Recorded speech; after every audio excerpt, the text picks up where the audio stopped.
Oke, hari ini kita akan membahas materi pertemuan yang ke-6, yaitu makanan pokok. Kemudian Bu Erma masih punya utang 1, itu dengan materi peralatan, yang mana Anda sudah membuat tugas, ya semua peralatan. Tetapi Bu Erma juga mengupload materi tentang peralatan pengolahan makanan di IFIKES. Jadi untuk UTS minggu depan, UTS-mu kapan, Mbak? Halo? Minggu depan, Bu. Ya, minggu depan Anda UTS-nya, jadi materinya sampai materi peralatan. Ya, dengan apa itu materinya yang diupload Bu Irma di IFIKES. Ya. Untuk jadwal biasanya menyesuaikan waktu jam kuliah. Artinya kalau Anda kuliahnya di hari Rabu jam 1, biasanya jadwalnya UTS juga di hari Rabu jam 1. Nanti ujiannya lewat IFIKES, ya. Cari sinyal yang bagus supaya nggak ada kendala, supaya bisa mengerjakan dengan maksimal. Karena nilai UTS mempunyai bobot 40% sama dengan UAS, kemudian bobot tugasnya 20%. Gitu ya.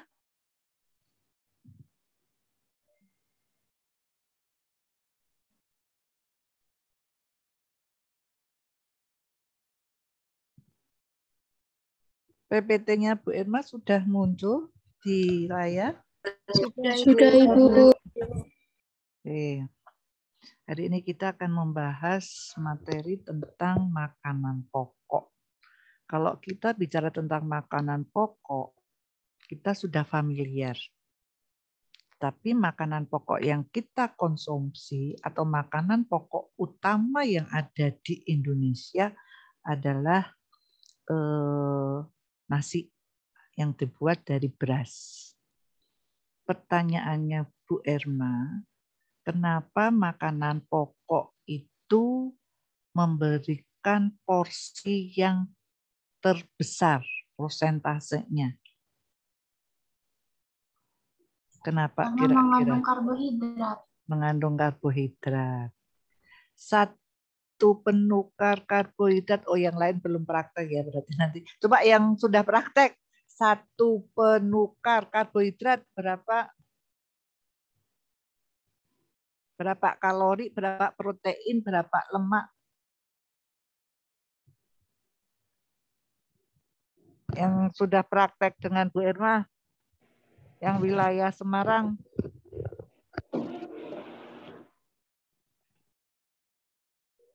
Ayo, satu penukar berapa? Sumber karbohidrat. Kalori, Protein, dan 40 gram hidrat arang. Iya. Itu dari berapa gram nasi?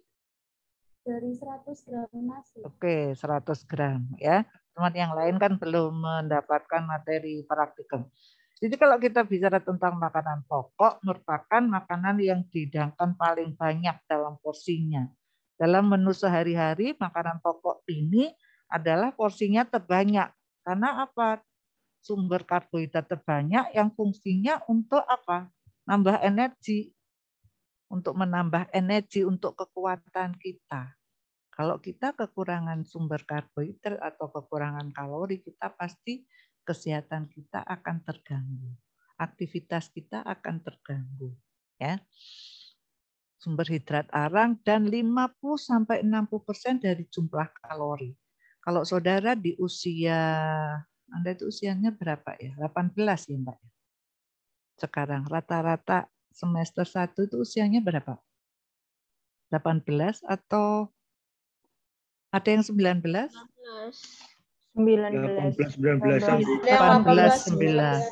Ya, 18-19 dengan aktivitas yang tidak terlalu berat karena hanya aktivitas Anda itu kuliah, duduk, dan sekarang pun mungkin aktivitas Anda sangat ringan sekali karena tidak pergi ke kampus, hanya duduk, hanya posisi di rumah, ngadep laptop, makan, tidur, nggak ada aktivitas yang lain. Jadi asupan yang Anda makan itu tidak bisa terbakar dengan maksimal. Ya. Jadi kebutuhan kalori yang kita konsumsi dalam satu hari itu 50-60% diambilkan dari sumber karbohidrat. Cuman selama ini sumber karbohidrat atau makanan pokok yang kita konsumsi hanya beras atau hanya nasi. Padahal sumber karbohidrat kita itu jenisnya banyak, relatif banyak. Ya, jadi satu satuan penukar makanan pokok atau sumber karbohidrat itu mengandung 175 kalori, 4 gram protein, 40 gram hidrat arang. Satu satuan penukar itu dari 100 gram nasi.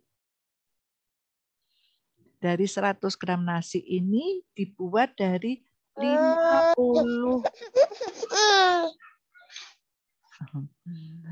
100 gram nasi itu dibuat dari 50 gram beras secara teori. Karena kebutuhan airnya, jadi beras dimasak dengan penambahan air 2 kalinya, itu akan menghasilkan nasi 2 kalinya dari beras. Secara teori seperti itu. Tetapi kenyataannya bahwa hasil daripada nasi yang saudara buat itu bisa lebih, bisa 2,2, bisa 2,3 ya, tergantung jenis berasnya, tergantung pada air yang Anda pergunakan, tergantung dengan beras apakah itu beras baru atau beras lama. Kalau beras lama itu artinya sudah dipanen beberapa hari, disimpan di lumbung, ya tidak segera dipakai, itu daya kembangnya juga akan berkurang gitu. Dan yang penting yang masuk dalam kategori makanan pokok itu syaratnya bahwa makanan itu mempunyai rasa yang netral. Ya, misalnya nasi itu kan tidak berasa, rasanya ya netral ya seperti itu. Akan menjadi lezat kalau Anda tambahkan dengan lauk, dengan sayur, apakah lauk hewani maupun lauk nabati. Kemudian singkong. Singkong juga bisa dijadikan salah satu makanan pokok karena rasanya ya netral. Kalau Anda olah menjadi getuk, ya, getuk itu bisa menjadi hidangan jajan. Ya, hidangan jajanan mau diberi rasa manis atau rasa gurih akan menjadi hidangan jajanan. Tetapi sumber karbohidrat itu bisa menggantikan posisi untuk pengganti sarapan. Ya, jadi syarat untuk makanan pokok mempunyai rasa yang netral, bersifat mengenyangkan karena sumber karbohidrat tadi. Lalu mengandung banyak karbohidrat dan mudah diolah. Ya, kenapa makanan pokok kita sampai hari ini kita masih kuat di beras? Padahal di sisi lain sumber karbohidrat kita kan relatif banyak. Tapi daya simpannya tidak bisa lama. Misalnya Anda menyimpan singkong. Tidak selama Anda menyimpan beras. Anda mau menggantikan nasi dengan kentang. Pasti daya simpannya tidak selama dengan beras. Makanya kalau mau menganeka ragaman makanan pokok, menggantikan posisi beras atau nasi, ya Anda beli terus diolah, tidak bisa disimpan. Itu semuanya mudah dibuat. Apakah itu singkong, apakah itu ubi, apakah itu bakmi, ya apakah itu kentang, semuanya mudah dibuat, mudah diolah dan bersifat tahan lama kalau disimpan. Ya karena apa? Kalau bersifat tahan lama itu artinya sewaktu-waktu Anda butuhkan, itu Anda dapat. Mudah didapatkan. Misalnya, Anda di rumah nggak ada beras, Anda lapar. Anda mau beli beras di warung-warung kecil selalu ada. Karena sifatnya tahan lama. Tapi kalau Anda menggantikan singkong, tidak semua warung itu jual singkong. Kalau toh menjual, Anda harus lari di pasar. Artinya itu bisa digantikan sebagai makanan pokok, tetapi membuat kesulitan bagi masyarakat ya yang domisili di kota tentunya. Kalau di pedesaan mungkin mudah didapat. Nggak ada beras, mau diganti singkong mudah, bisa nanam sendiri. Mau diganti ubi juga bisa. Tapi kalau mau diganti roti tawar di daerah pedesaan juga akan sulit. Tetapi di daerah perkotaan akan mudah menggantikan nasi diganti dengan roti tawar ya. Nanti sebentar lagi yang belum praktek nanti akan tahu bagaimana makanan pokok itu bisa ditukar-tukar dengan bahan lain. Namanya itu bahan penukar. Namanya bahan penukar itu 100 gram nasi bisa diganti kentang 200 gram, bisa diganti singkong 100 gram, bisa diganti bakmi 50, bakmi yang kering, bisa diganti bakmi basah 100 gram, bisa diganti havermut. Jadi enggak ada kendala mahasiswa tidak sarapan karena belum masak nasi. Bisa diganti dengan sumber karbohidrat yang lain. Ya, ini kita bahas satu persatu. Jenis makanan pokok itu banyak. Bisa beras, bisa dari jagung, bisa dari kelompok ubi-ubian, sagu, gandum, jewawut. Tahu jewawut enggak, Mbak? Ya, jewawut itu di daerah Indonesia bagian timur yang ada. Di sini jarang. Tapi ada orang yang menjual bubur dari jewawut. Kalau di Semarang itu di Jalan Gajah Mada. Itu enak rasanya. Jadi dia menjual bubur atau jenang gitu. Ada bubur sumsum, ada bubur ketan hitam, ada bubur sagu mutiara, kemudian ada bubur jewawut itu. Ya, Anda bisa membeli kalau besok sudah domisili di Semarang bagi yang luar kota. Kemudian Anda jalan-jalan di Jalan Gajah Mada itu depannya swalayan saya lupa. Sebelahnya swalayan Bali atau toko Donatello khusus sepatu itu. Nah, di situ banyak orang yang jual. Ya, ada satu tapi aneka buburnya macam-macam ya. Jadi inilah makanan pokok kita. Jadi kalau Anda nggak punya beras ya, Anda bisa menggantikan gandum. Bisa menggantikan sukun. Mungkin di rumah punya pohon sukun yang sedang berbuah banyak. Atau Anda bisa menggantikan jagung. Ya, jadi makanan pokok itu jenisnya banyak. Cuman belum dijadikan satu pengganti yang khusus daripada beras. Padahal pemerintah sudah mencanangkan perlu adanya penganekaragaman makanan pokok. Kalau protein hewani sudah sering, Anda nggak makan daging, bisa diganti ikan, nggak ada ikan bisa diganti telur, nggak ada telur bisa diganti jenis ikan pun juga banyak, ya kelompok unggas yang lain. Kita bahas masalah beras. Kalau kita bicara tentang beras, di sini beras itu kan dibuat dari padi. Yang mana padi merupakan jenis tanaman serealia yang tumbuh subur di Indonesia karena padi merupakan makanan pokok utama kita, khususnya di Pulau Jawa, di Sumatera itu masih mengandalkan beras, ya merupakan makanan pokok utama. Tapi Anda harus hati-hati, sebagian besar sawah kita itu sekarang sudah berubah. Sudah ganti dengan perumahan. Sudah banyak yang dijadikan perumahan. Jadi posisi sawah atau petani-petani semakin hari, semakin bulan, atau semakin bertahun, itu sudah kegeser posisinya.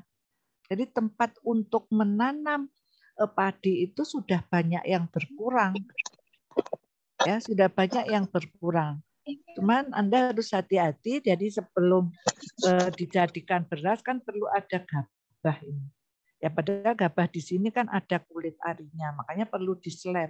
Nah, hasil produk daripada beras ini bisa dibuat nasi kukus, bisa dibuat lontong, bisa dibuat ketupat, bisa dibuat nasi goreng, bisa dibuat bubur, bisa dibuat olahan, dalam hal ini jajan. Kalau Anda sarapannya nggak mengkonsumsi nasi, kalau Anda malamnya jajan kue lapis yang terbuat dari tepung beras, ya sama aja Anda sudah sarapan. Cuman tidak dalam bentuk olahan nasi, tapi dalam bentuk olahan jajan. Ya. Karena beras merupakan makanan pokok utama di Asia dan sumber karbohidratnya relatif tinggi, kemudian jenisnya macamnya banyak. Nah, nanti akan Anda dalami tentang bagaimana karakteristik beras yang baik. Beras itu kan macamnya banyak, ada beras mentik, ada beras IR, ada beras sempat, ya, ada beras rojo lele. Nah, nanti Anda akan mempelajari berapa daya kembangnya. Rojo lele itu berapa, mentik itu berapa, sempat itu berapa. Supaya kalau Anda bekerja atau sudah sebagai ahli nutrisionis, Anda akan merancang, ya, merancang membuat nasi sekian gram atau sekian porsi, Anda butuh beras berapa, Anda sudah tahu karena tahu daya kembangnya, ya. Di samping beras ada beras ketan, ada beras merah, bahkan ada beras hitam, memang jarang ya. Beras hitam itu jarang kita konsumsi. Tapi kalau beras merah banyak. Orang yang mengkonsumsi beras merah itu banyak. Kelebihannya beras merah apa dibandingkan beras putih? Kadar gulanya, Bu. Kadar gulanya. Di samping itu Seratnya tinggi. seratnya lebih tinggi. Jadi kalau keluarga atau nanti Anda mendapatkan kasus di mata kuliah klinik untuk diabetes, ya, Anda jangan menggunakan beras putih karena kadar gulanya relatif tinggi. Anda bisa mengganti sumber karbohidrat yang lain, bisa beras merah atau mungkin bisa kentang atau yang lainnya, ya. Kemudian penelitian menunjukkan bahwa proses penggilingan akan menurunkan kandungan zat gizi. Kalau beras itu yang paling banyak itu kan vitamin B-nya yang mudah larut. Yang mudah larut. Jadi orang itu ada yang suka beras yang warnanya putih. Jadi diseleb. Istilahnya kalau sekarang itu kalau istilahnya kan diseleb gitu ya. Kalau zaman kecilnya Bu Irma itu kan ditutu ya. Manual itu ibu-ibu, tapi sekarang kan lebih mudah, ada alat yang lebih canggih, jadi diseleb. Ada sampai 2 kali, sampai 3 kali, jadi berasnya itu warnanya putih bersih gitu. Yang warnanya tidak terlalu bersih, masyarakat itu pada nggak suka. Ada justru di situ vitamin B-nya masih banyak, ya. Makanya banyak sekali di pedesaan yang sosial ekonominya rendah, apabila dia ASI-nya tidak keluar, tidak mampu membeli susu formula, biasanya bayinya itu dikasih air tajin. Anda tahu air tajin enggak? Tahu, Bu. Tahu air tajin itu dari apa? Beras. Ya. Anda pernah nyicipin enggak itu? Atau pernah minum air tajin enggak? Enggak pernah. Anda coba sekali-sekali waktu pas masak nasi itu dicip, itu kan gurih, rasanya enak. Nah, jadi kalau Anda kekurangan vitamin B, ya, Anda bisa mengkonsumsi itu. Di samping itu, ya kandungan gizi yang lain. Tetapi kalau protein kan tahan, ya. Protein itu dalam suhu yang relatif tinggi dia agak bandel, tidak banyak yang rusak. Tapi kalau sudah vitamin, kita bicara vitamin, bicara tentang mineral, banyak yang rusak. Kemudian ada beberapa jenis beras yang ada di pasaran. Ya, yang pertama yaitu brown rice, yaitu padi coklat, yang mana dia menjual beras itu masih ada kulitnya, blendnya itu masih ada. Artinya warnanya tidak seputih yang polis, tidak seputih yang white rice. Makanya di sini kandungan vitamin B-nya masih tinggi. Cuman kalau diolah, dimasak, apakah itu dibuat nasi kukus atau kalau itu dibuat nasi tim, itu daya simpannya nggak bisa lama. Anda kalau membuat nasi, itu kan bisa sampai sore nggak basi. Tapi kalau brown rice, ya karena brandnya itu masih ada, itu tidak bisa tahan terlalu lama. Tapi kalau white rice, ya beras yang dihilangkan dari sekamnya maupun kulitnya, itu bisa tahan lebih lama. Coba Anda teliti di rumah, ya. Nasi yang masih ada sisa Anda posisikan masuk di magicom, ya posisi nancep terus, itu berubah warnanya enggak kira-kira? Warnanya berubah enggak itu? Dia lama-lama akan menguning. Jadi hasil penelitian daripada Pak Nur Rohman, dosen teknologi pangan itu, ya dia meneliti beras yang diolah melalui magicom dan dibiarkan dalam jangka waktu, bahkan ada yang sehari nggak habis sampai besok, itu kandungan vitaminnya sudah rusak semua, sudah berkurang semua, dan kadar airnya juga sudah berkurang, artinya tingkat kepulenannya juga sudah berkurang. Di samping ada brown rice, ada white rice, ada unpolished rice. Jadi padi yang tanpa digosok. Artinya padi yang sekam dan gemnya sedikit sekali dihilangkan. Jadi di sini vitamin B1-nya masih relatif banyak.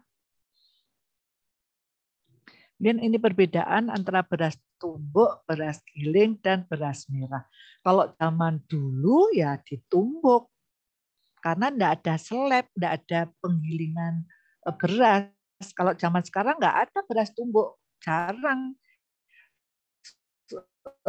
Mencarinya agak sulit. Makanya mencari yang beras giling. Pasti orang di butirannya jarang sekali yang utuh karena terlalu sering digiling atau diseleb. Tapi kalau beras tumbuh, ini kandungan vitamin B-nya dan proteinnya sangat bagus.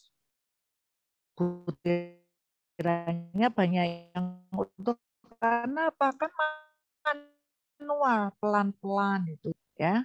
Dan tidak dapat disimpan terlalu lama karena beras tumbuk itu biasanya kadar airnya masih relatif tinggi.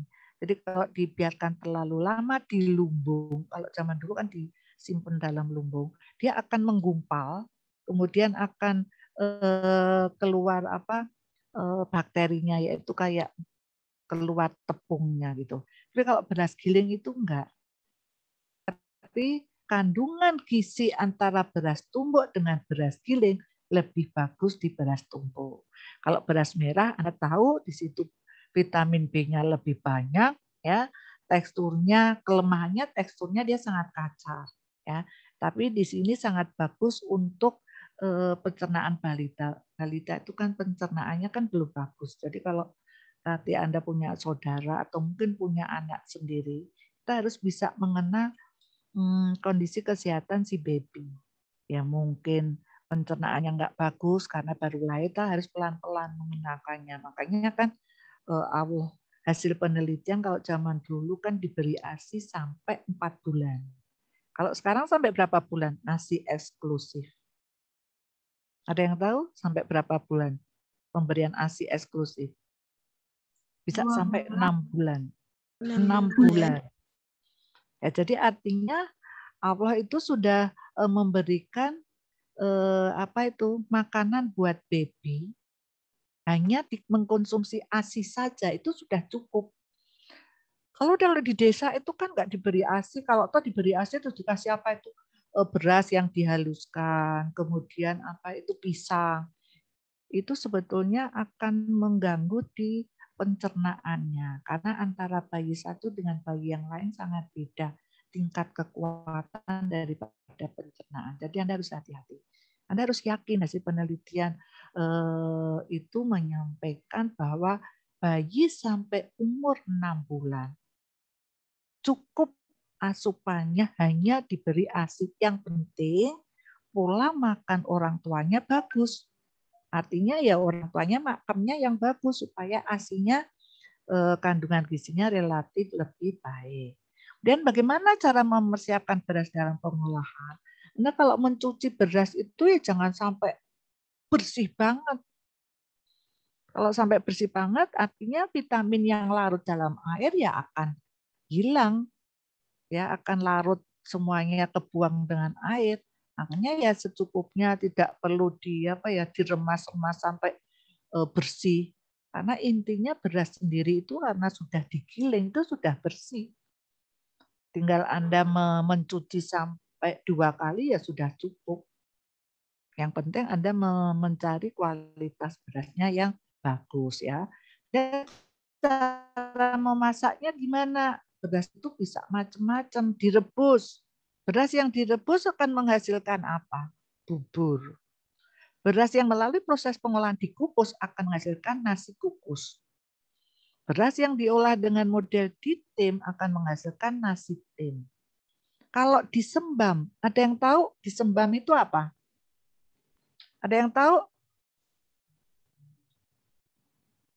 Coba, siapa yang tahu disembam?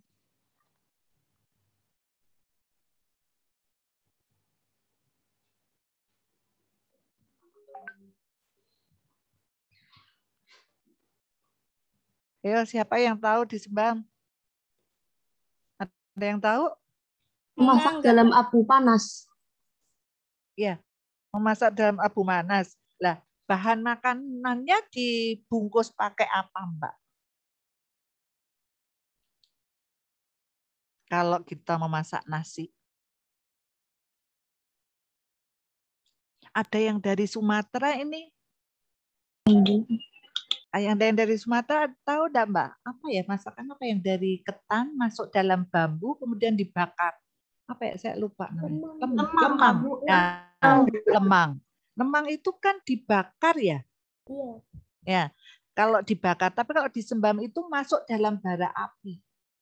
Kalau dibakar itu kan di atas bara api. Kalau disembam itu masuk dalam bara api. Jadi lemang itu yang diolah makanan dari beras ketan yang masuk dalam bambu bisa dibakar, artinya di atas bara api atau masuk dalam bara api.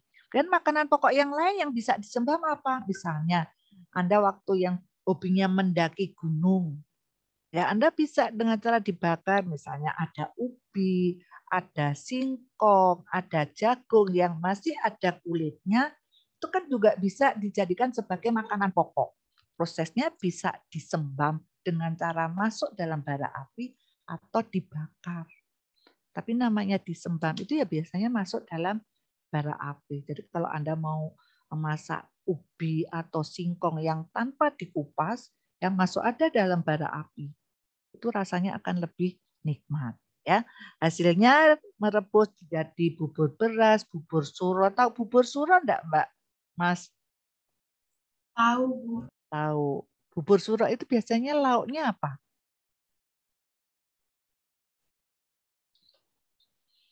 Bubur suro itu kan biasanya dibuat di waktu bulan suro. Jadi ada sebagian yang masih mempertahankan budaya itu.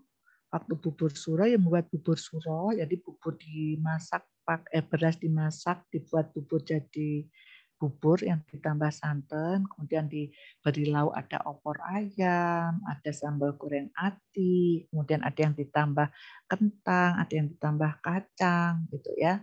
Itu bubur suro. Tapi kalau bubur tinotuan, ada yang tahu?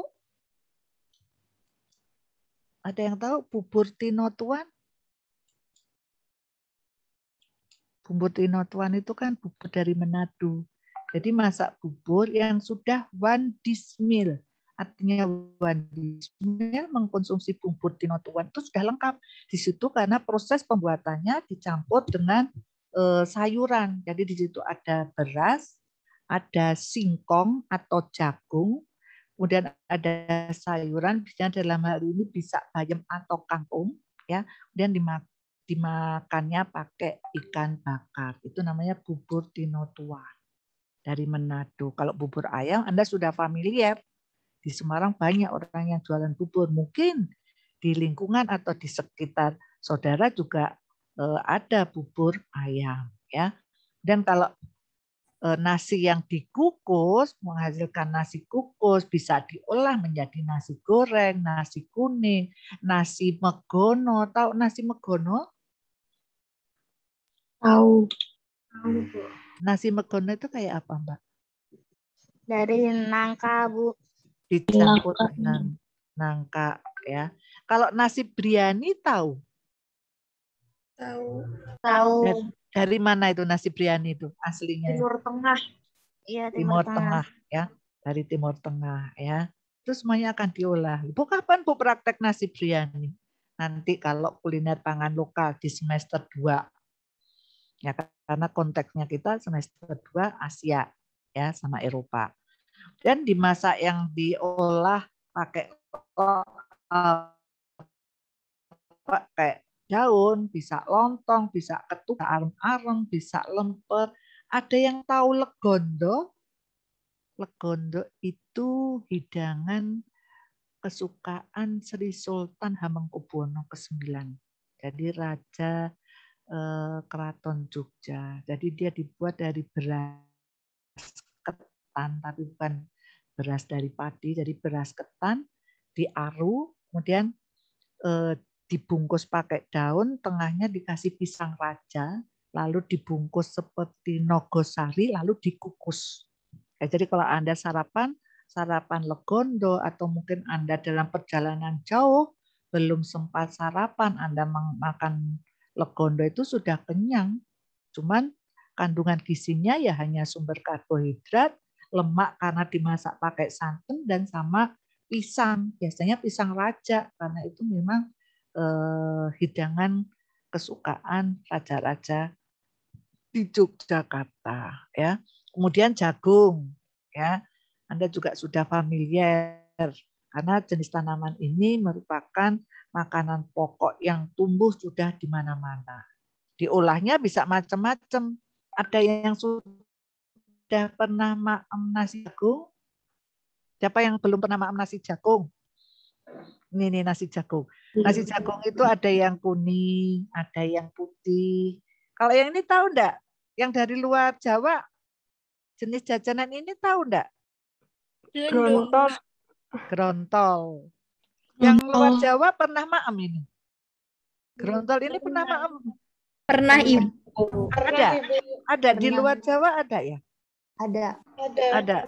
Ada ya, saya pikir itu hanya di Jawa ya.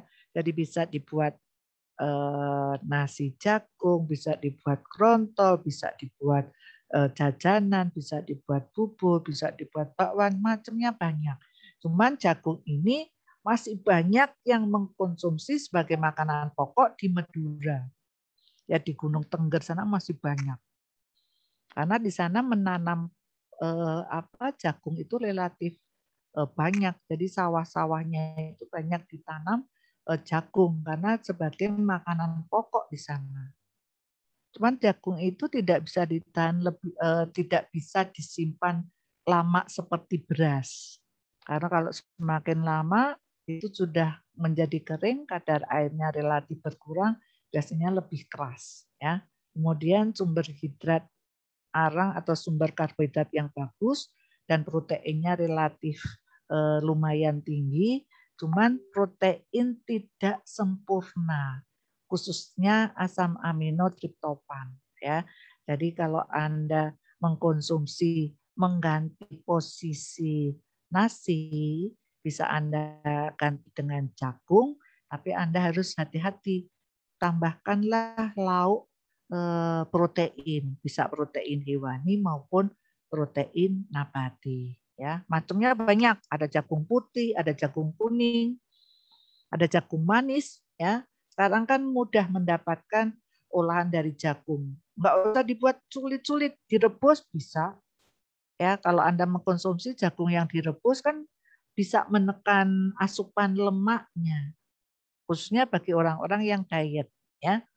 Kemudian hasil olahannya bisa nasi jagung, tadi grontol, tortilla. Tahu tortilla ya? Tahu. Ya, tortilla itu kan snack yang dikemas dalam aluminium foil atau kemasan-kemasan. Sekarang banyak yang menjual tortilla.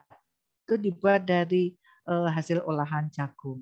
Kemudian umbi-umbian, Anda singkong familiar. Kentang sudah sering konsumsi, ubi jalar, ganyong, garut, gaplek, talas, gembili. Jadi jenis umbi-umbian yang belum pernah Anda konsumsi yang mana ini? Ada yang tahu gaplek? Gaplek dibuat, diolah menjadi jajanan Gatot. Ada yang tahu? Tahu, Bu. Tahu. Tahu.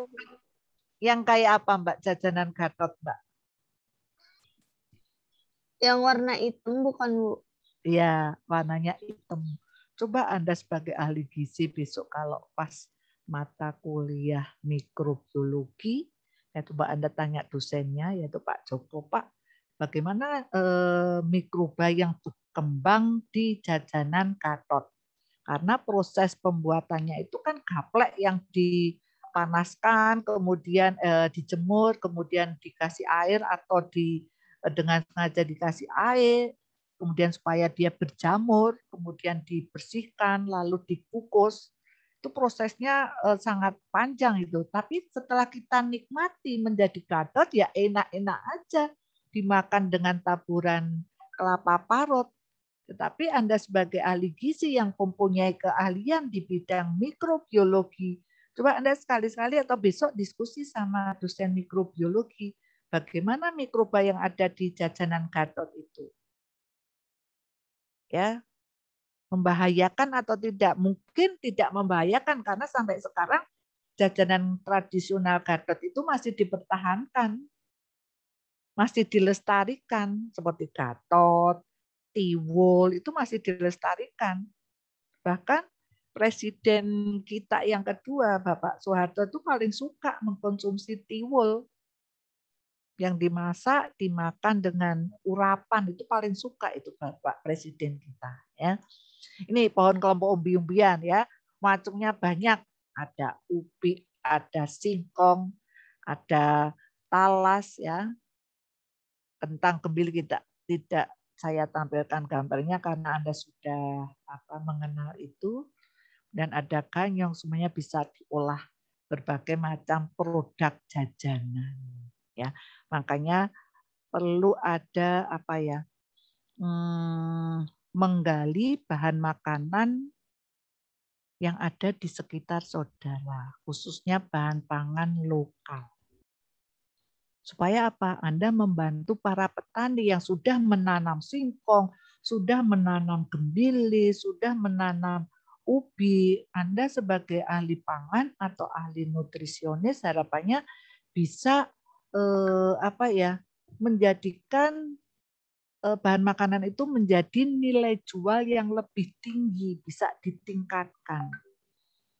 Kalau dijual singkong seperti ini dijual begitu aja kan harganya relatif murah. Tapi kalau sudah diolah, ya sudah diolah, apakah itu jadi kue, apakah itu jadi makanan yang bisa disejajarkan dengan Dunkin Donat, bisa disejajarkan dengan Pizza Hut, kan harga nilai jualnya menjadi tinggi. Otomatis petani-petani yang menanam kelompok umbi-umbian itu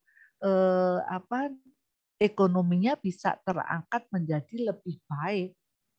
Karena kalau ini tidak bisa terserap, tidak habis dibeli konsumen,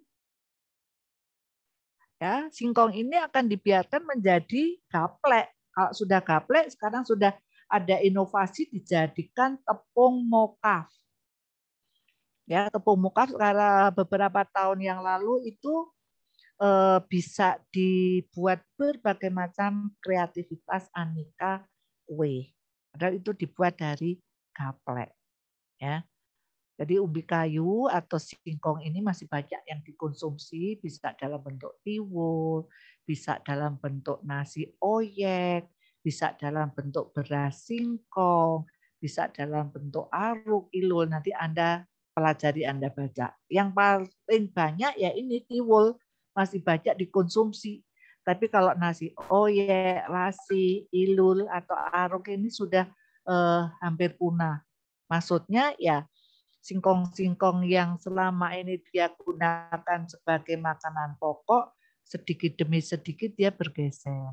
Artinya dari segi sosial ekonominya dia sudah mampu mengkonsumsi beras atau nasi. Tapi sekali-kali atau sekali waktu bisa menggantikan nasi menjadi menggantikan makanan pokok menjadi singkong. Kemudian sagu. Kalau sagu kan banyak tumbuh di Indonesia bagian timur ya. Makanan pokok orang Indonesia bagian timur ada yang tahu namanya? Ini makanan pokok. Papeda ya Bu. Papeda. Papeda. Papeda. Ya ini bentuknya ini papeda. Ya ini kan mulai dari tanaman kemudian diolah. Ini yang dijual di pasar dalam bentuk sagu lempengan, tapi proses pengolahannya ya harus direndam terlebih dahulu, bisa diolah berbagai macam. Nah, Anda sekali-sekali mengkonsumsi papeda sebagai makanan pokok yang ada di Indonesia bagian timur. Siapa tahu Anda nanti mendapatkan pekerjaan di sana, ya. Kemudian sagu ini yang tadi saya sampaikan per 100 gram sagu kalorinya relatif tinggi 353. Kalau tadi nasi berapa per 100 gramnya kalorinya? 175. 175. Artinya sumber kalori sagu lebih tinggi dibandingkan daripada beras. Ya. Kalau Anda ingin memberikan makanan pokok untuk kebutuhan kalori yang relatif tinggi, Anda bisa menggantikan beras, yaitu sagu, karena kandungan kalorinya relatif tinggi. Ya, makanan pokoknya papeda bisa dibuat dari berbagai macam olahan. Ya, ada sagu mutiara. Teman saudara yang 3 kelompok sudah membuat kreativitas hidangan snack dari sagu mutiara. Ya. Ini kemudian gandum. Nah, kalau gandum ini kan sebetulnya tidak bisa ditanam di Indonesia. Ya, gandum ini kan sangat besar kebutuhannya di mana di Indonesia. Praktek, Mbak Zahra, kedinginan. Ya, tadi itu gandum. Kalau Anda mengkonsumsi atau sarapan roti itu ya sudah sama aja pengganti nasi ya. Anda tahu kandungan kandungan protein tepung terigu itu kan banyak gluten. Anda pernah mendengar enggak daging sintetis, pernah dengar enggak, Mbak?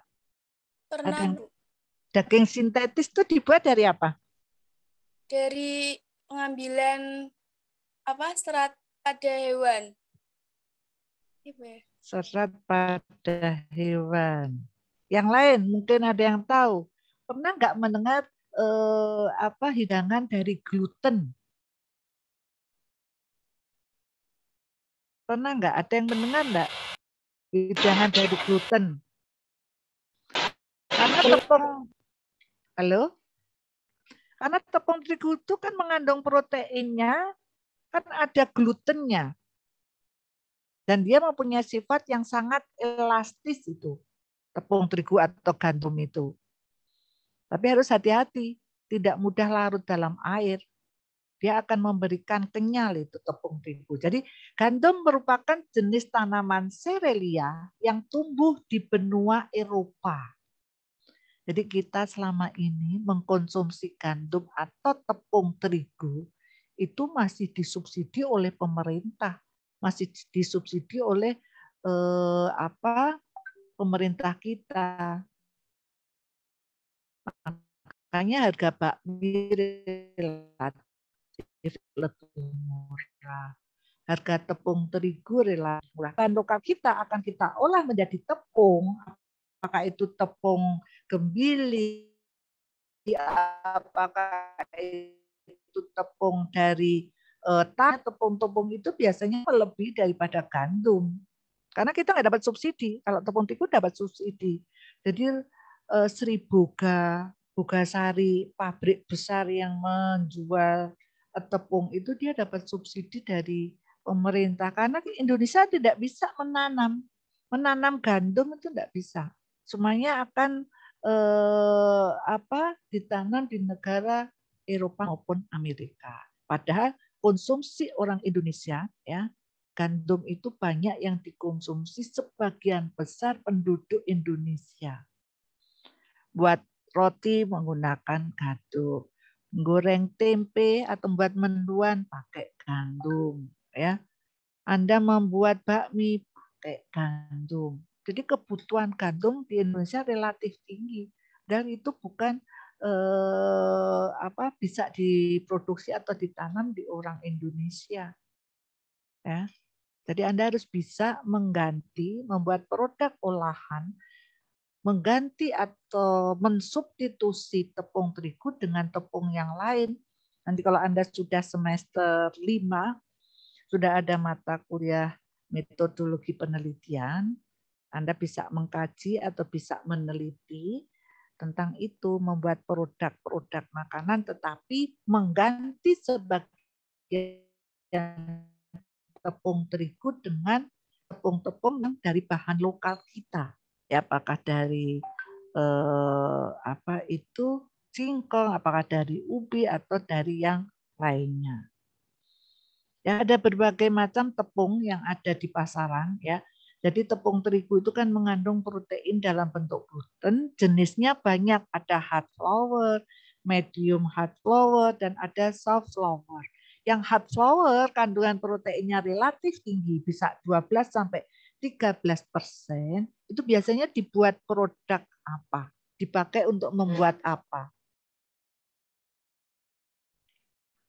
Yang di pasaran ada tepung terigu cap cakra. Kalau medium itu tepung terigu cap kunci.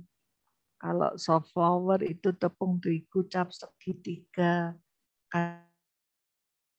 Kandungan proteinnya beda, kandungan glutennya beda.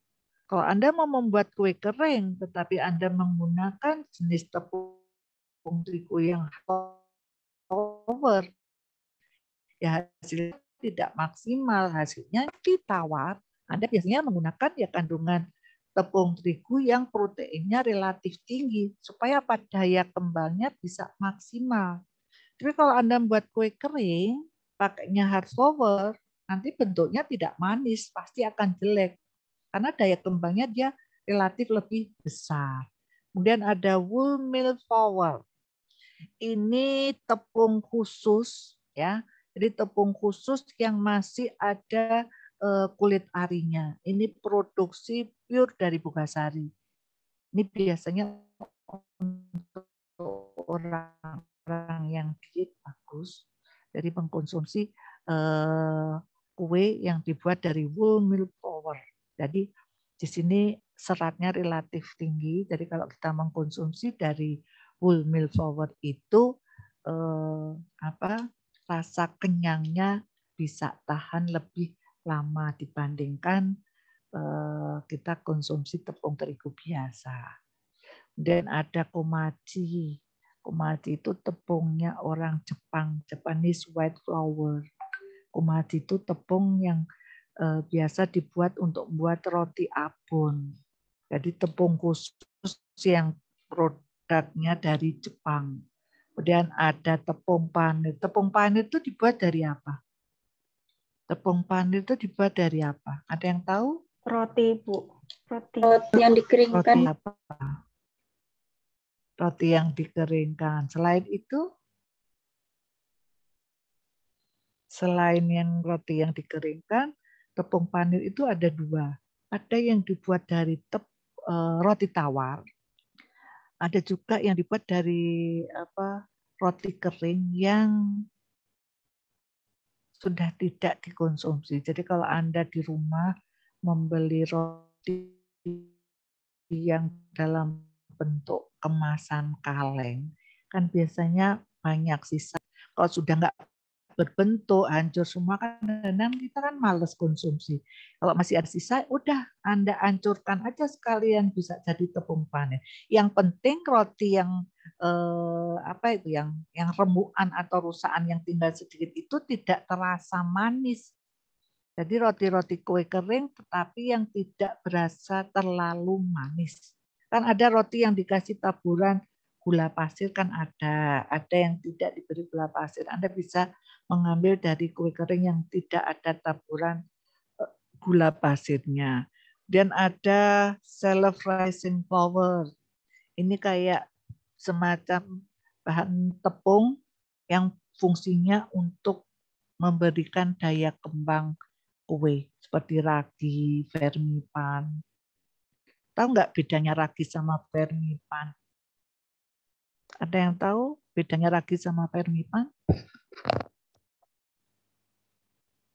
Itu sebetulnya fungsinya sama, bentuknya sama. Kalau vermipan itu instan, artinya bahan itu bisa langsung dicampurkan dengan bahan tepung yang lain lalu diolah.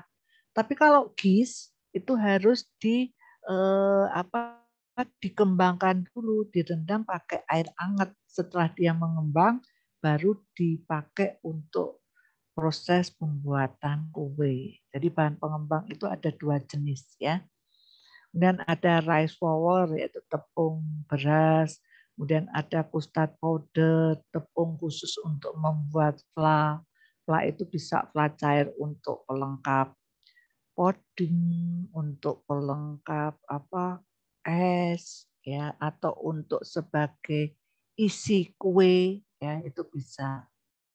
Kemudian ada tepung ketan, kemudian ada tapioka ya. Kalau tapioka itu dibuat dari apa? Tepung kanji itu dibuat dari apa?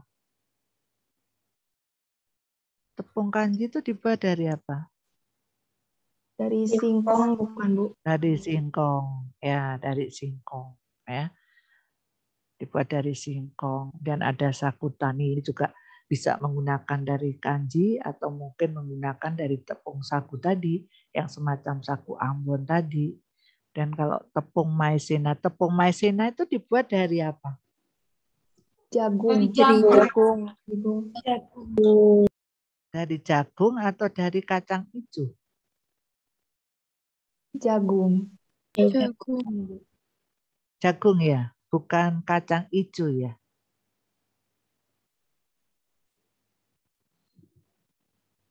Ya, ada yang jadi ada 2 jenis ya, ada yang dari jagung, ada juga yang dibuat dari kacang hijau ada. Cuman memang selama ini yang ada di pasaran tepung maizena dibuat dari jagung. Kemudian ada tangmin ya untuk membuat dimsum. Tahu udon, Mbak? Tahu, Ibu. Udon itu apa? Tahu. Mie yang besar-besar bukan sih, Bu? Ya, mie yang besar, yang kepeng itu kan bakminya orang Jepang. Ya. Kemudian ada semolina flour, itu gandum yang khusus untuk membuat aneka pasta. Aneka pasta itu ada spaghetti, ada makaroni, ya macamnya banyak. Kemudian ada tepung hongkwe. Lah ini tepung hongkwe itu yang dari kacang hijau. Kemudian ada tepung lerut ya dari umbi Garut dan oatmeal ya, havermut bagi yang kandungan pencernaannya ada gangguan, ada setiap hari sebelum mengkonsumsi apapun bisa mengkonsumsi dari ini tepung Garut itu. Dari tepung Garut Anda ambil 1 sendok makan, Anda taruh di gelas, Anda kasih air panas tapi bukan dari termos, bukan dari dispenser, jadi betul-betul mendidih, Anda kasih itu jadi seperti krim ya, seperti sup krim kental dan Anda konsumsi. Itu bisa melindungi pencernaan kita yang ada gangguan. Artinya yang sakit MAH itu kan gangguannya ada di pencernaan. Jadi Anda rutin mengkonsumsi minum dari tepung larut itu yang dicairkan atau diberi air panas itu akan bisa membantu melapisi pencernaanmu supaya apabila Anda makan itu dia tidak luka, tidak sakit. Ya, fungsinya untuk itu. Kemudian macam-macam pasta, makaroni, ada lasagna, ada ravioli, ada spaghetti. Bedanya spaghetti dengan makaroni yang bentuknya sama-sama panjang. Bedanya apa? Kan ada makaroni kan bentuknya macam-macam, ada yang panjang, ada yang bentuk kerang, ada yang bentuk bulat, ada yang berbentuk apa itu pipa. Tapi ada makaroni yang menyerupai spaghetti, jadi bentuknya sama-sama panjang. Nah, untuk membedakan itu, bagaimana caranya? Yang spaghetti yang bagaimana, yang makaroni bentuknya panjang yang bagaimana? Jadi kalau spaghetti itu menyerupai makaroni, tapi dia bentuknya lebih kecil, seperti lidi. Dan tidak berlubang, jadi buntet, tidak berlubang. Apabila direbus, ya dia membutuhkan waktu relatif lebih lama untuk lunaknya spaghetti. Setelah itu direbus, ya waktu merebus harus diberi sedikit minyak supaya tidak lengket hasil daripada rebusan spaghetti tadi. Anda rebus, kemudian Anda buat saus apa itu, saus bolognese, sudah jadi spaghetti yang enak, yang lezat, tidak perlu jajan ke Pizza Hut. Gitu. Anda bisa buat sendiri spaghetti yang lezat, ya. Egg noodles, ya, bakmi telur, dan ada rice noodle atau kway teow, ada bihun. Ini prinsipnya sama, semuanya terbuat dari beras. Kalau di Jepang tuh namanya shirataki noodle. Shirataki noodle itu bakminya orang Jepang. Ya, apabila direbus, dia akan mengkilat atau bening, tembus pandang, menyerupai udon. Kalau udon itu kan agak keruh butek gitu, dia tidak tembus pandang. Tapi kalau shirataki noodle ini sangat transparan, cuman jarang ada di supermarket. Biasanya kalau kita praktek hidangan dari Jepang atau Cina yang membutuhkan shirataki noodle, biasanya Bu Irma ganti dengan bakmi yang ada. Karena prinsipnya kan sama itu bakmi. Cuman proses pembuatannya yang beda. Udon, shirataki noodle itu rasanya lebih apa ya? Teksturnya lebih kenyal dibandingkan dengan bakmi-bakmi kita biasa. Kemudian ini pohon jewawut masuk bagian makanan pokok kita. Sumber karbohidrat yang relatif tinggi, ini juga tidak banyak di negara kita, banyak ditanam di bagian Indonesia Timur, ya, menjadi satu olahan nasi atau menjadi bubur. Ini sangat enak, sangat lezat. Kalau Anda berminat dan mungkin di sekitar Anda ada pohon jewawut, bisa Anda teliti menjadi satu produk yang bagus. Anda teliti, kemudian Anda lihat kandungan gizinya, karena ini kelompok serelia, mungkin bisa dilihat sumber karbohidratnya, dilihat mungkin dengan jenis yang lain, kelebihannya apa, bisa Anda cari di artikel-artikel supaya Anda tahu kelebihan dari jewawut ini apa. Karena sudah langka ini, pohon jewawut ini langka sekali di Semarang aja sudah langka. Nggak tahu kalau di sekitar saudara.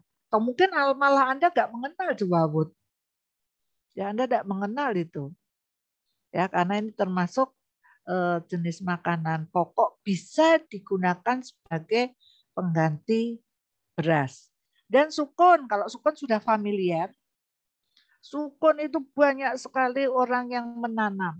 Kalau sudah berbuah, sangat banyak. Tetapi penggunaannya relatif masih sedikit, paling hanya digoreng atau dikukus, ya, kemudian dibuat kue, hanya sebatas itu.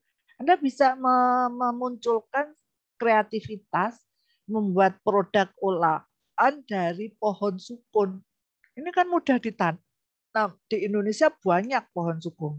Kandungan karbohidratnya relatif bagus ini sukun. dan memberi rasa manis, tetapi kadar gulanya tidak setinggi beras, tidak setinggi beras. Jadi bisa digunakan untuk hidangan orang yang lagi kena diabetes supaya kadar gulanya bisa teratasi dengan baik, tidak meningkatkan menjadi lebih tinggi, ya. Jadi ini ada salah satu alternatif untuk hidangan orang yang penyakit diabetes. Anda bisa mengkonsumsi sukun. Yang penting tidak terlalu banyak. Ya, syarat daripada orang diabetes itu kan mengurangi sumber karbohidrat. Tapi kalau di tempat kita kalau makan tanpa sumber karbohidrat itu kan orang lemes. Orang lemes, tidak punya energi, tidak ada kekuatan, tidak bisa beraktivitas. Ya, makanya kita terbiasa orang Indonesia mengkonsumsi sumber karbohidrat yang persentasenya relatif tinggi, 50-60%. Karena kita kalau tidak maem kenyang itu orang marem. Orang Indonesia itu enggak mantep kalau enggak maem sampai kenyang. Padahal dalam di Al-Quran disampaikan berhentilah makan sebelum kenyang. Tapi orang Indonesia mayoritas seperti itu. Jadi kalau makan, kalau belum kenyang, belum berhenti. Ya, Anda sebagai ahli gizi nanti bisa Anda perbaiki, ya, memberikan edukasi penyuluhan kepada masyarakat. Makan itu ya sesuai dengan kebutuhan, berapa kalorinya, berapa proteinnya, ya, berapa lemaknya maupun sumber kandungan gizi yang lain. Dan yang terakhir adalah gluten yang tadi saya sampaikan. Gluten ini hidangan dibuat dari gandum. Jadi di sini menghilangkan patinya. Menghilangkan patinya, yang diambil adalah proteinnya. Makanya banyak sekali orang menjual hidangan daging palsu atau daging tiruan. Itu dibuat dari gluten. Mock meat, ya. Jadi dibuat dari tepung terigu yang sudah dihilangkan patinya. Caranya gimana? Jadi tepung terigu dikasih air kayak Anda mencuci baju, ya, diuleni terus, kemudian direndam, airnya dibuang. Jadi untuk menghilangkan patinya, yang diambil apa? Hanya proteinnya. Kalau Anda bisa mempunyai usaha di bidang makanan gluten, ini sangat bagus untuk orang-orang diabetes. Ya, mahal ini orang yang punya usaha di bidang gluten. Karena apa? Proses pembuatan gluten ini bukan susah sih sebetulnya, tapi butuh ketelitian dan kesabaran. Jadi tepung terigunya dibersihkan, diuleni, kasih air, airnya berkeruh, dibuang, diganti lagi sampai mendapatkan tepung terigu yang bisa menyatu seperti spons, jadi menyerupai benar-benar daging, ya. Tetapi dia patinya sudah dibuang. Yang dimanfaatkan adalah proteinnya, jadi glutennya. Makanya gluten ini biasanya dipakai untuk orang-orang yang vegetarian. Orang vegetarian itu orang yang apa? Yang mengkonsumsi apa? Mengkonsumsi sayur. Mengkonsumsi sayur. Ya, jenis vegetarian itu kan banyak. Ada vegetarian yang murni, memang hanya mengkonsumsi sayur. Tapi ada yang lakto vegetarian, ovo vegetarian, ada yang fleksibel vegetarian. Jadi ada yang vegetarian tapi dia masih mengkonsumsi daging tetap selain daging merah. Jadi masih mengkonsumsi ikan, masih mengkonsumsi unggas, tapi tidak mengkonsumsi daging merah ada. Tapi ada orang yang hanya mengkonsumsi sayur plus ikan. Ada yang mengkonsumsi menghilangkan susunya atau hasil produknya. Jadi vegetarian itu macamnya banyak. Nanti akan kita diskusikan di semester 2. Ya. Cara pemasakannya bisa dibuat gluten goreng maupun gluten rebus. Resepnya bagaimana? Ini Bu, terima kasih. Jadi tepung terigu 1 kilo yang protein tinggi, ya, karena proteinnya relatif 12-13. Karena proses pembuatan gluten di sini tujuannya adalah menghilangkan patinya. Makanya bahannya dibuat dari protein tinggi. Ya, Anda uleni, kemudian Anda rendam, pokoknya dicuci sampai menyerupai spon gitu. Setelah itu dipres seperti Anda ngepres tahu, masuk dalam wadah, lalu bisa Anda manfaatkan diolah jadi sate gluten boleh, mau Anda olah jadi rendang, tapi tidak dari daging, tapi rendang dari gluten. Sama seperti jamur. Ya kan ada tuh hasil olahan jejamuran. Jadi semuanya dari bahan jamur, dibuat digoreng jamur, dibuat gulai dari jamur, dan dibuat stik dari jamur. Sama dengan gluten.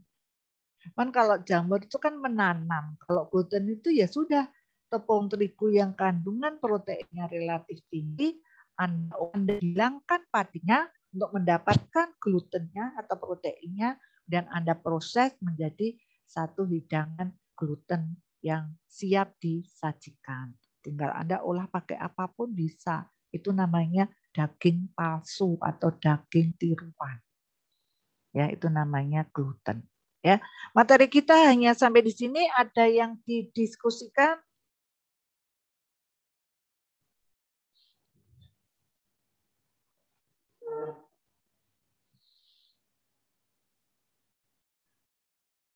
Kok tidak full ya? Yang ikut ya masih 150 ya? Siapa yang nggak masuk ini? Yang nggak masuk siapa ini? Hanya 150 dari 160. Berapa Anda angkatanmu? Ada yang keluar, Bu. Ada yang keluar ya. Ya harapannya materi-materi yang sudah Bu Irma sampaikan bisa Anda gali, bisa Anda kembangkan wawasan saudara. Jadi ilmu tidak harus dari satu sumber, dari dosen. Anda bisa mengembangkan dari referensi yang lain. Ya, Anda sekarang diberi fasilitas yang sangat luas. Anda bisa mencari ilmu sebanyak-banyaknya melalui internet. Ya, bisa Anda kembangkan. Ya, apakah itu dari makanan pokok, nanti setelah UTS ya kita akan membahas protein hewani, nabati, sayur, buah, minuman, dan menu yang lain. Ya. Oke, ada yang didiskusikan? Mohon maaf, Bu, izin bertanya. Iya, Mbak. Saya Nisa Aprili Andini, nomor NIM 061, izin bertanya. Bentar, 61 ya, Mbak? Iya, Bu, betul. Oke.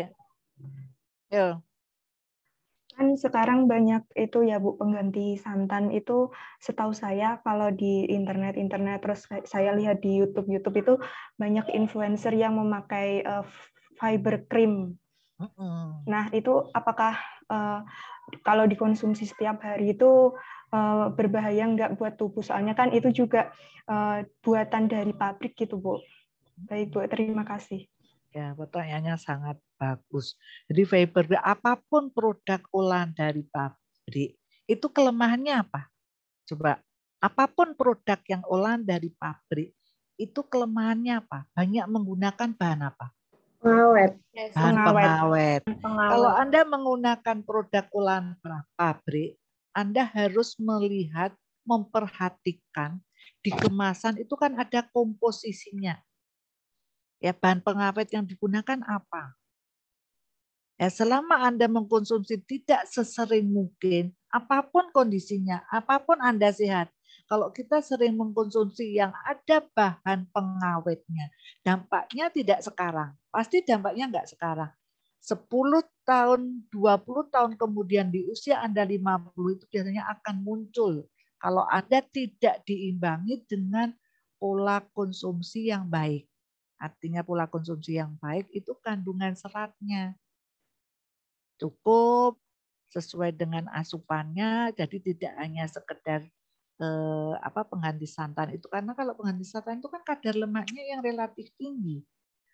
Ya, kalau Anda bisa mengimbangi pola makan yang baik, yang seimbang, insya Allah akan lebih aman.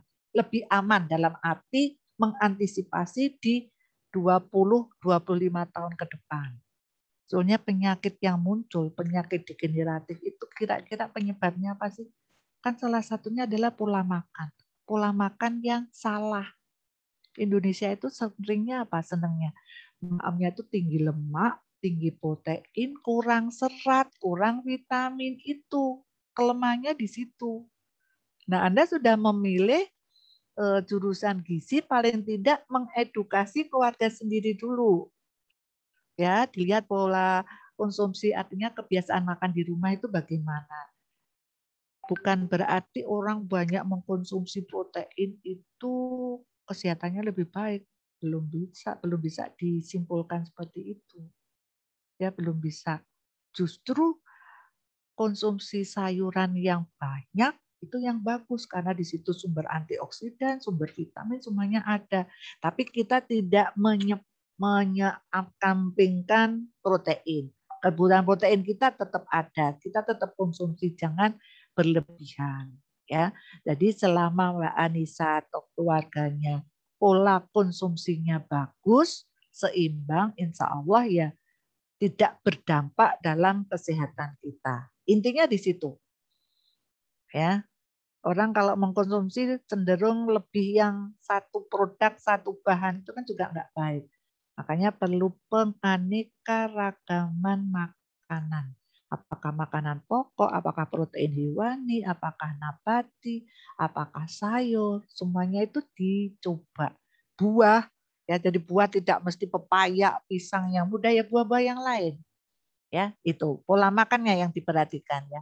Itu ya Mbak Anissa. Baik, Bu. Terima kasih, Bu. Ada yang lain? Saya, Bu, izin bertanya. Ya. Hanafiah, NIM Hanafiah 166. 166 ya. Ya, Mbak. Ya, Bu. Nah, kan saya itu menemukan adanya ubi yang diubah menjadi bentuk beras. Nah, itu kan ubi yang diubah menjadi bentuk beras itu kan pasti bukan mengalami, diolahnya itu cukup panjang ya Bu, seperti beras biasanya. Nah, otomatis kandungannya juga itu pasti ada yang hilang. Nah, menurut Ibu itu bagaimana? Terima kasih. Biasanya seperti itu tuh hasil penelitian, Mbak.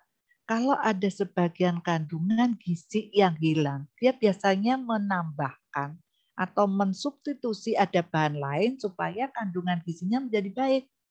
Nah, ini Anda harus banyak membaca artikel ya. Jadi ada sebagian penelitian itu apabila dia membuat produk apapun, dia pasti menginginkan tujuannya kandungan gizi untuk apa? Ini untuk siapa? Kalau dia mengolah kok menjadi berkurang, ada kandungan gizi yang berkurang karena melalui proses atau metode pengolahan yang begitu panjang, dia pasti akan menambahkan bahan tertentu untuk menutupi kandungan gizi yang hilang. Di sini itu Bu Inung, dosen TP itu juga membuat waktu itu nasi dari apa ya? Itu ada di lab pangan itu untuk membentuk butiran-butiran itu ada. Nanti kalau Anda sudah, ini baru semester 1 ya, pelan-pelan kelihatannya ini mahasiswa antusias sekali dari segi keilmuan sangat bagus, berarti Anda mencintai profesimu walaupun baru semester 1, ya mencintai profesi di bidang makanan itu, jadi Anda menggali banyak membaca artikel penelitian. Nanti bisa Anda kembangkan. Ya, bagus pertanyaannya, Mbak Anifah. Yuk, yang lain. Baik, Ibu, terima kasih. Saya ingin bertanya, Bu. Yuk.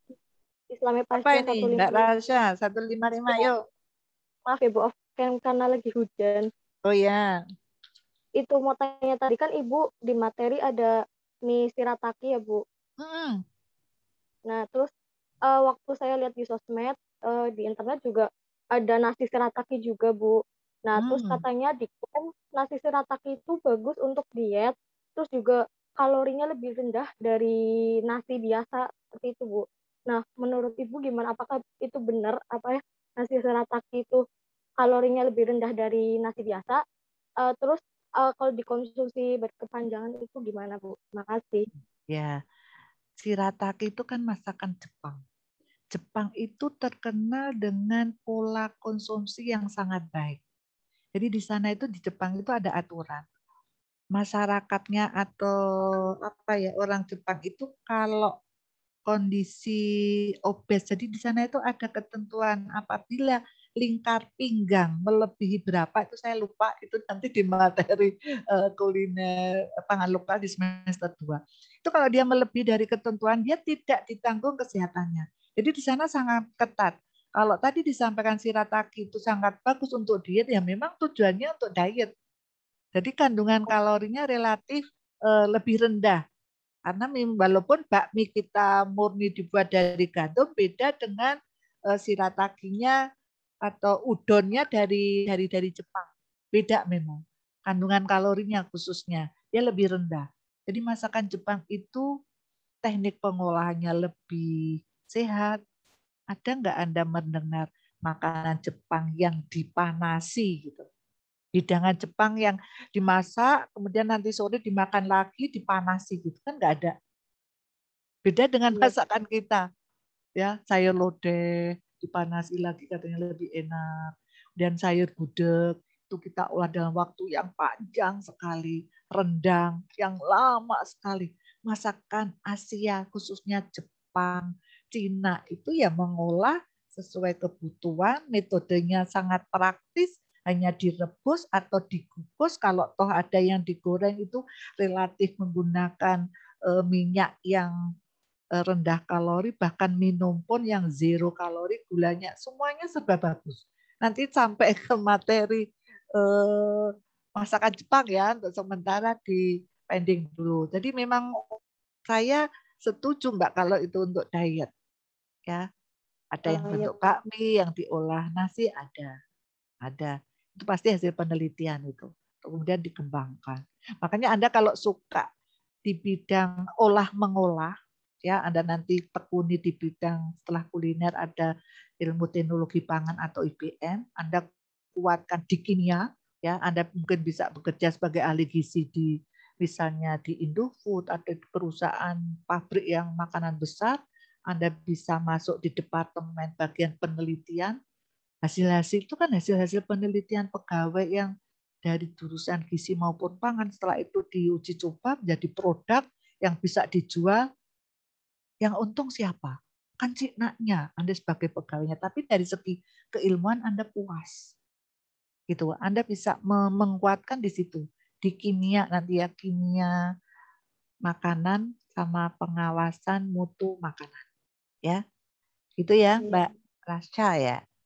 Iya, baik Bu. Ya. Terima kasih ya Bu. Oke, yang lain. Satu lagi, coba. Ibu izin bertanya. Mbak sama Anissa ya? Ya, 086. Kan ada olahan dari nasi Bu, sisa nasi gitu ya Bu. Oh iya, betul. Dibuat kerupuk genjar. Itu kan buatnya itu kan dari sisa nasi, terus dijemur sampai kering, terus dikasih garam blem ya Bu. Iya. Itu nilai gizinya sudah hilang atau bagaimana ya Bu? Kalau dikonsumsi itu baik atau enggak gitu? Itu sudah berkurang, Mbak. Kalau menurut ahli gizi, blem itu kan enggak boleh. Tapi kan kita susah menahan masyarakat yang susah. Yang suka itu susah.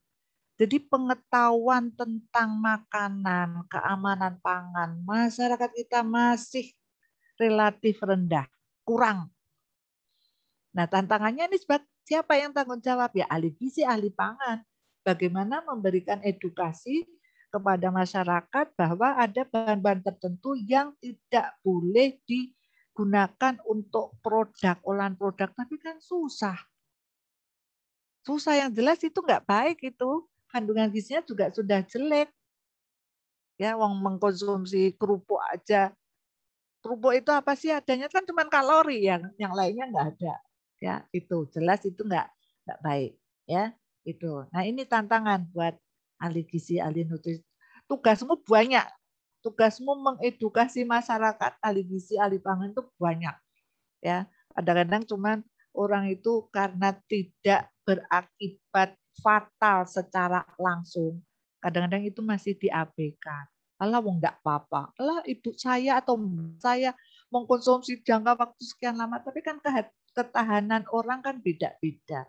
Apalagi di kondisi sekarang itu kita banyak sekali mengkonsumsi produk-produk instan, hasil olahan pabrik, pasti bahan pengawetnya banyak. Apakah semuanya diawasi oleh Balai POM? Saya yakin tidak semuanya bisa diawasi. Pasti ada yang produser nakal, ada yang bandel, mencari celah-celah yang dirugikan kita sebagai konsumen.